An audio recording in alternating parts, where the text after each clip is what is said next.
Making the best use of what we have is a part of the Caymanian cultural identity, and there is no better example of that than the silver thatch palm. We use just about every part of it, not just for making rope, but also for shelter. We used it to make bags so that we could carry goods and items and hats to protect us from the sun. So how does this go to this and then this? We're going to show you. This is what we call the plaiting. Miss Marlena Englund is one of a handful of silver thatch artisans left in our islands. How did she learn to plait thatch? My mother and my old sisters watched that at night time in the kitchen, outside when the moon was bright. And we used to stay there till 9:30 at night. Plaiting thatch is a method of weaving strands from the dried, unopened leaves of our national tree, the Cayman silver thatch palm. This is the top. Our early settlers had to rely on their skills and natural resources, and one of those unique natural resources was the silver thatch.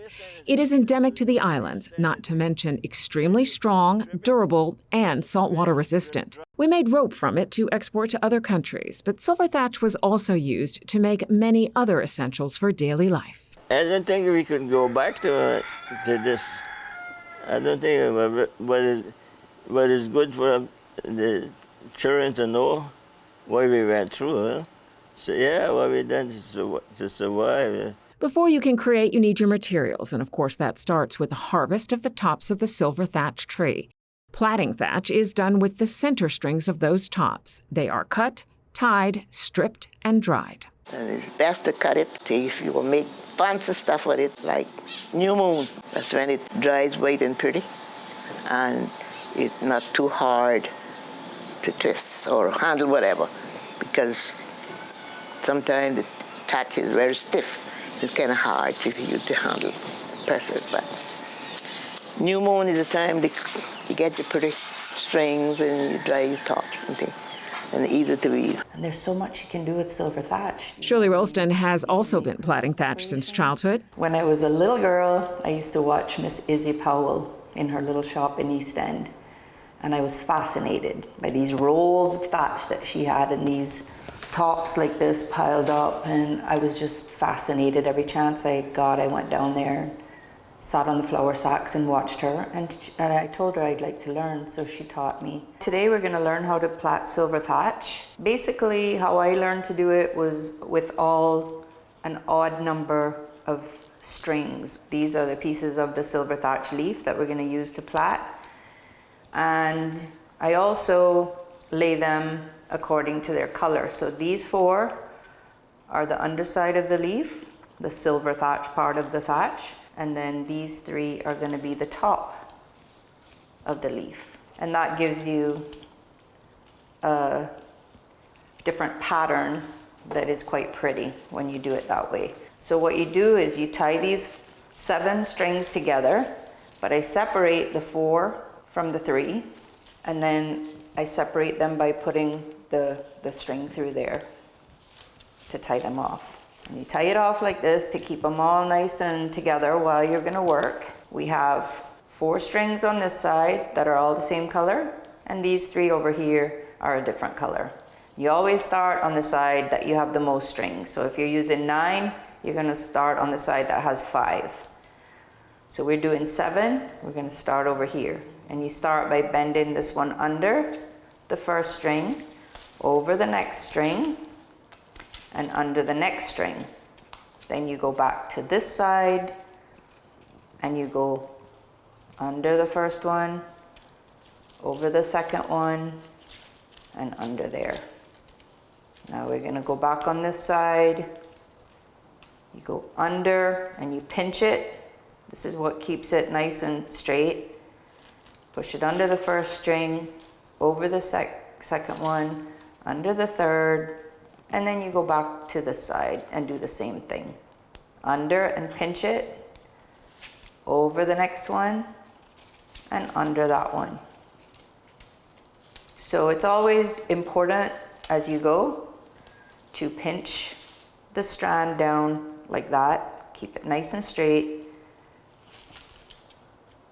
under the first one, over the second one, under the third one. Pull it down. Now this hand doesn't need to move again. You go to this side, you bend it under till it becomes the same color as these.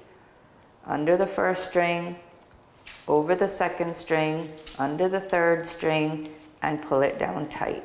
So you just keep doing this, and you're gonna notice that your strings end up in a point. So if you just kept braiding them, your thatch would just end up going into a point, which is not good for making baskets and stuff. They should all be the same width all the way up. Like this one is getting really thin now, so I'm gonna go ahead, I'll just go ahead and add one in now so you can see how that's done. And then you're gonna say, oh, well that looks like it's got tails and stuff hanging off. So how is that gonna work? But afterwards you just cut those off, and then nobody will ever know where one was joined in. Our ancestors did everything with silver thatch. They made ropes that were exported all over the world. They made the roofs of their homes, their kitchens, everything with silver thatch. They made baskets, hats, fans, shoes, you name it was made from silver thatch. It's a very important part of our culture. For the big baskets and stuff, you had to strip, we call it strip the strings, we call this.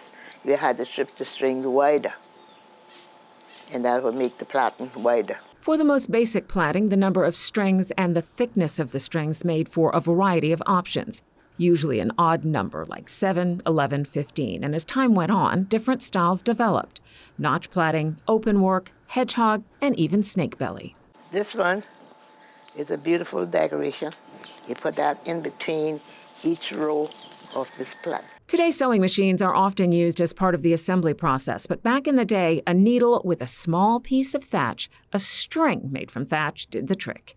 It is a point of pride for Ms. Marlena, who is passionate about Caymanian plaiting to this day. Still my favorite in the Cayman Islands, made from the silver thatch.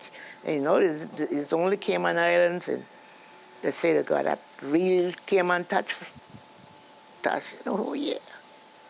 I've been to Cuba several times, and I looked for it over there. Not the same, baby.